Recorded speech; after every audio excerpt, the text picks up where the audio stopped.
Madison. I used to have my boys saying hello to everybody when they were coming in. Well, I knew we were anticipating about 1,300 teachers, but I thought some of you might skip. So I think next time we do this, we need to have some more seats for you. I do promise this won't last very long, so I appreciate your patience. I really appreciate everyone coming out to do this today. I was talking to Coach Verhoeven last week when we were working on getting everything ready, and he said that the last time there was a welcome back message from the superintendent, it was Dr. Kastner in 1998. So it's been 20 years. And when he did it, there were about 900 teachers in the school system, and there's 1,300 now. So it's been quite a bit of growth. I'm Matthew Haas, and I'm your new superintendent for Albemarle County Public Schools.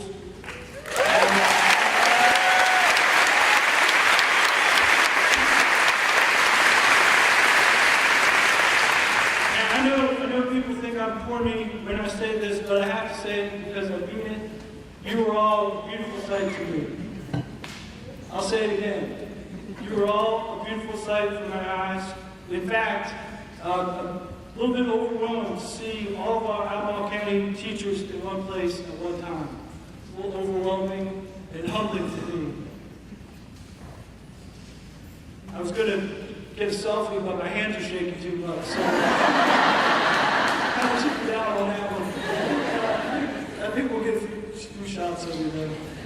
All of you here in the gym at Monticello High School are the absolute right people for your job. And you were put on this planet to do one thing, and that's to be a great teacher.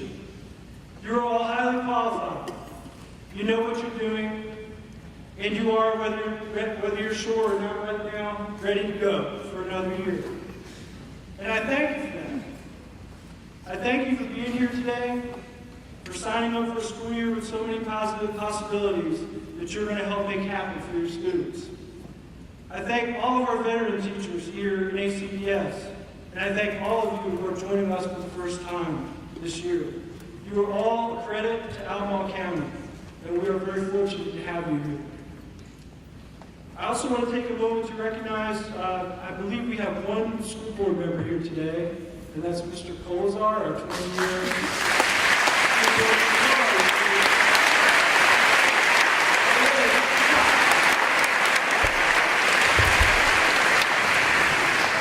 Steve, I'm so glad you made it. Everybody, that's a really big deal to have Steve here today. He's been on the board for 20 years for Scottsville. I know that because you're all excellent teachers and you work really hard, that you are thanked by your principals, your families, and your students throughout the year. But I also want to tell you how grateful I am. On behalf of the Albemarle County School Board, all of our students and parents, including me, I thank all of you for all that you did and all that you're going to do to make each year, including this year, a fantastic school year for all of our children. You all have superhuman qualities. You are tolerant, patient, loving, encouraging, forgiving, supportive, kind, warm, and generous. You forfeit family activities, personal free time, friends, hobbies, and in many cases, your well-being to willingly bend over backwards for your students.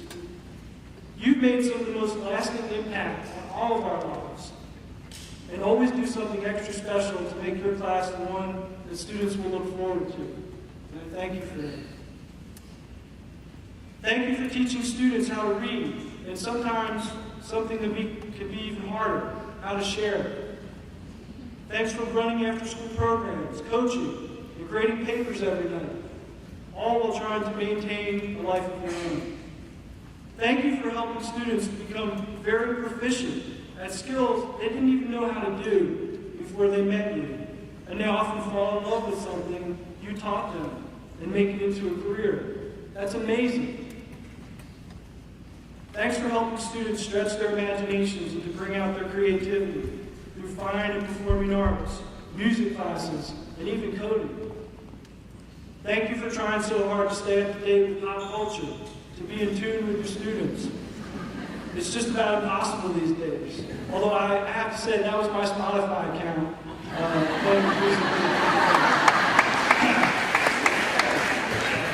Now, it's kind of scary when you use Spotify because if you run out of songs on your playlist, it starts suggesting things. So you want to be careful with that. I found out that the hard way.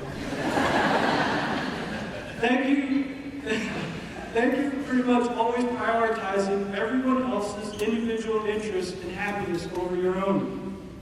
And thank you for believing in your students, especially when they don't believe in themselves. And thank you for changing your students' lives forever for the better. You did it last year, you did it the year before, you'll do it this year and the year after.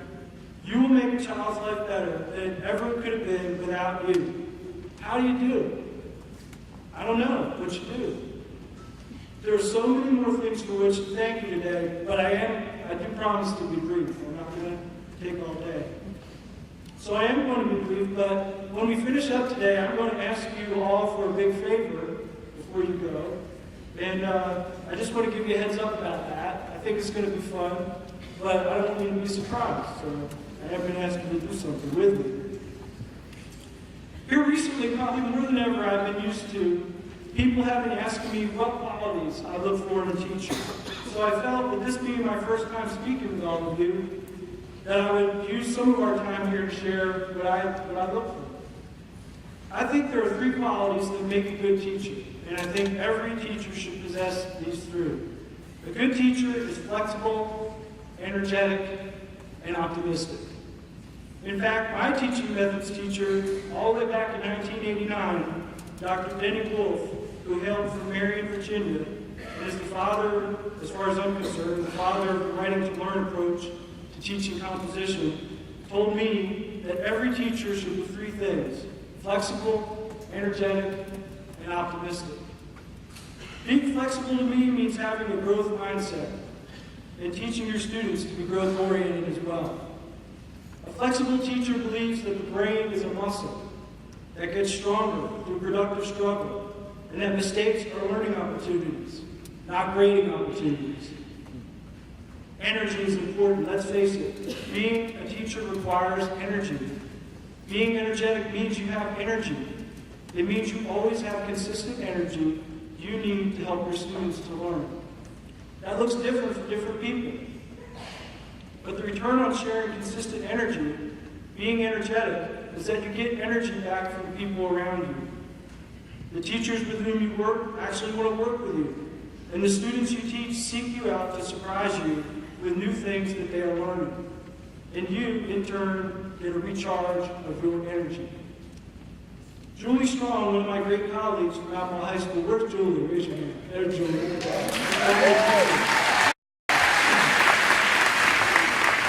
Julie Strong recently gave me some great advice. She told me that most of the success in life comes from showing up and being present. Really being present. I agree with that. It takes energy to do that, and good teachers are energetic. And finally, good teachers are optimistic. They are hopeful and confident about the future, that they know how to facilitate learning for students to help them get ready and be successful in that future. But it is definitely about the future. Optimism is not applied to the past. We owe it to our students to study trends in the world, to stay current with current events that impact them, and stay current with their needs and what skills they will need to be successful in their future, not our past. Some of those skills will always be the same. Collaboration, for example, and critical thinking. Some will be different. I mean, who knew that someday we'd all be typing with our thumbs? Or using virtual reality. But I'm never going to use virtual reality. It's all happens. I don't think there's enough time left for me that I can avoid it as long as I can. But please, I beg you, be optimistic enough to keep on learning for your students' sake. Oh, and let me sneak in one more thing here that I mentioned to all teachers new to ACPS last week. I want you to treat all of your students as likable and smart. I'm not assuming you don't. I just know it is a research-proven fact that if you treat each student as likable and smart, each of your students will be that way for you and will learn more as a result. It really is a self-fulfilling prophecy. So we're getting toward the home stretch here, and on my welcome back speech, we're almost done. But I can't welcome you back without mentioning the Albemarle County Public Schools mission statement, can I? No, you can't do that. You thought I wasn't. The core purpose of Albemarle County Public Schools is to establish a community of learners and learning through relationships, relevance, and rigor, one student at a time. Now let me be clear, that is our mission. That is your mission. Please know it and embrace it. You signed up for it. It's a great mission in which to play a role. All the things I thanked you for earlier play a part in making this mission happen every single day. I will state the obvious in saying that the mission of learning for all does not happen without you. I'll say that again in a different way. You, the teachers in Albemarle County Public Schools, are the ones who make learning for all happen. And you really make it happen. Did you know, for example, that according to the niche rankings for kindergarten through 12th grade school systems, which rigorously analyze dozens of public data sets and over 100 million reviews and survey responses to understand what a place is really like, your school division, Albemarle County Public Schools, is ranked in the top 2% in the nation and is, according to niche, the third best school system out of 131 school divisions in Virginia. That's amazing.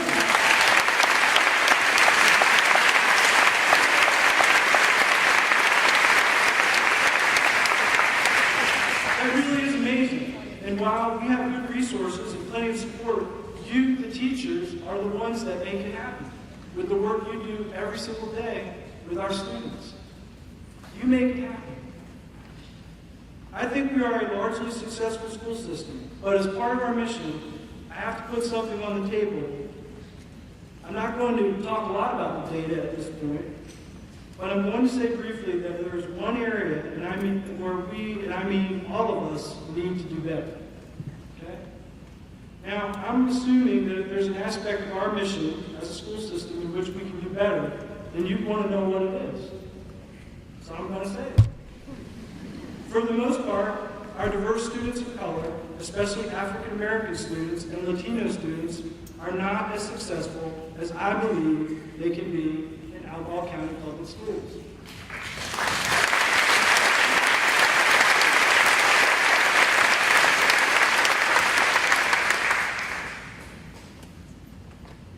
While they're just as capable of and excited about learning and growing, and there are bright spots in our data, these students are not learning the Virginia curriculum as well as their white peers by just about any measure we use. They are not showing up in our advanced classes and enrichment opportunities as well as their white peers, and they are suspended from school at a much greater rate than their white peers. This is not a unique problem to Albemarle County Public Schools. This is an American problem. I believe that the American public school is a beautiful idea. It is a noble cause. It is a beautiful idea and a powerful force for good. Yet, it is a perfect idea that is not perfect in the way that we have performed it heretofore. Despite what we most often see on the news and social media, conditions in our nation are mostly improving for people who have been marginalized throughout our nation's history. Yet, discrimination against diverse people of color is still deeply ingrained in American culture. Whether we call it racism or systemic bias, it results in inequitable opportunities for African American and Latino students. Having said that, we can do better. And I believe in you. And the way we as a society have always done better is through our schools. We have always made our nation, our state, and especially our own county of Albemarle better through our schools. We are an exceptional school system. The fact that an organization like Beach would rank us third in Virginia tells us that we are exceptional by most measures. We are part of the 30% of Virginia localities that is actually growing instead of shrinking. And families and businesses come here because of our schools. Because of you. Really, because of you. You are exceptional. I want our school system to be the exception of the rule of discrimination that hamstrings the greatness of our work.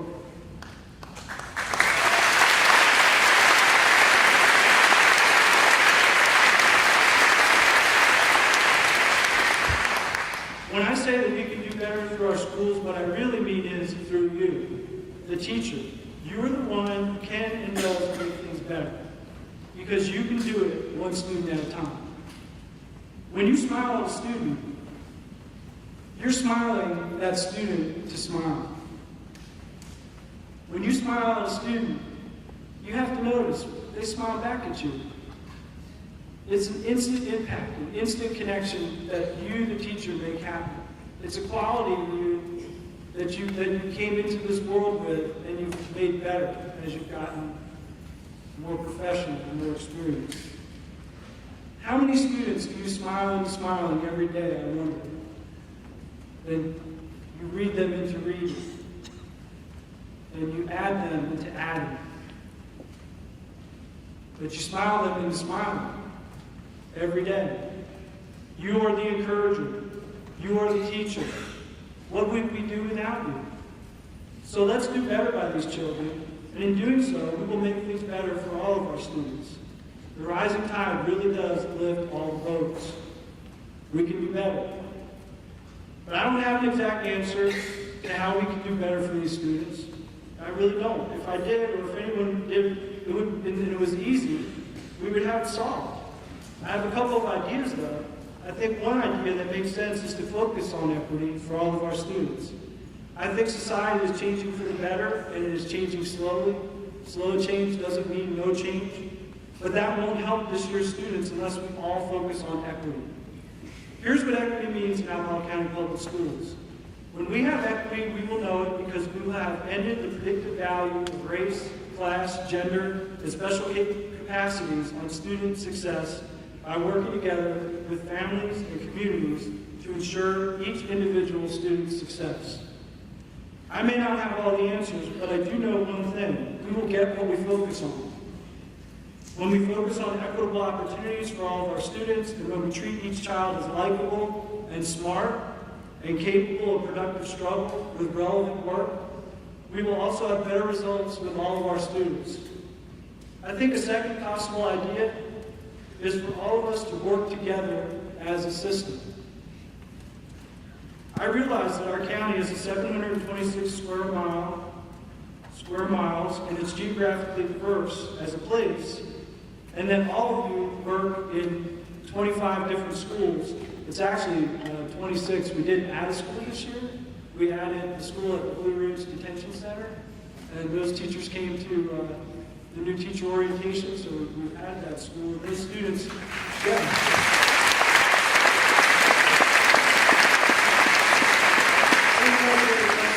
staff here today, I didn't know if they came today. They came to the new teacher orientation. Yes, for some of those students, when they go there, they get some of the best outcomes they ever have because they're going to be in attendance and they can build relationships, and then they come back with us and pick up from there. So that's a really important part of our division. We can be one system. We can be a school system and not a system of schools. And look here today. We're all here in one place at one time. That'll be the only time this year that we're all here in one small space together, but we're all together. We really are all together in this work. We really are all together, working together with this mission. If we are all truly working collectively toward the same mission, then a struggling student will have the support of all 1,300 of you, and not just a few.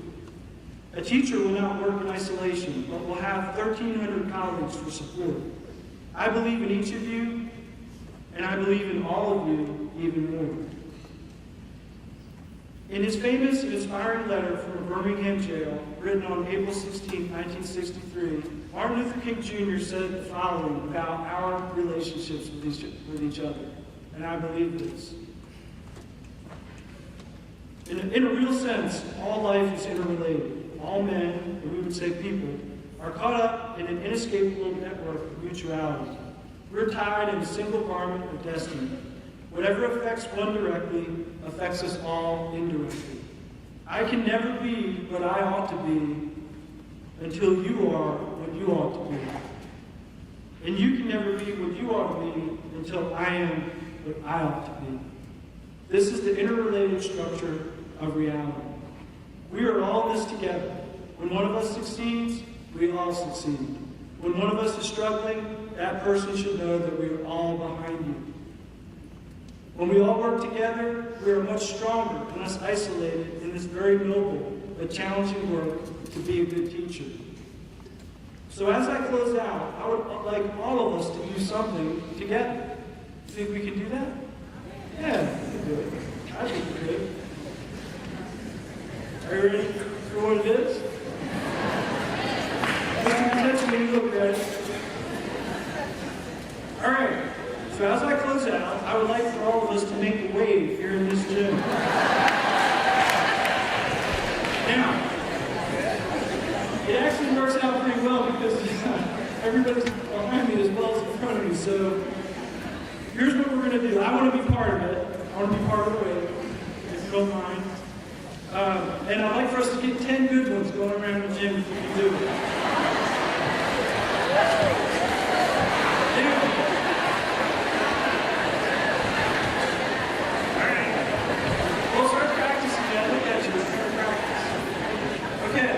So here's the thing.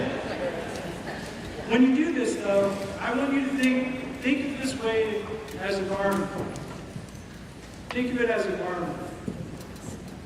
Think of it sometimes, when you've done your laundry and maybe you've got a big bedspread, and you take that big bedspread and you fold it, you unfurl it. Or maybe you would even think about it as a flag. Maybe it's the American flag as it unfurls. And then you're a thread. You're one thread in that garment, that beautiful garment that we're all together. You're one piece of it. So don't think of it maybe as an ocean wave, but think of it as that garment of destiny where we all work together and be really good teachers, support all of our students in learning for all. So I'm going to join you. I've asked the school principals and their assistants to all be in one place, and I'm sure, did you guys accomplish that? All right. Not really. So you go to your schools, I knew you would. But I do have, what are you doing that quick? You're in one place. You're just going to be in one place. The athletic director here at Monticello High School, Matthew Pierman, is going to judge us. And when we get in good 5 or 6 really solid waves, then he's going to let us go on to lunch. Okay? So, this will be the last thing we do together, all in one place, this year. Before I join you in the wave, let me please say again that I thank you all. I am very, very proud of you. You are a credit to our school division and the pride of Albemarle County, and I hope you have a great school year. We're going to start here.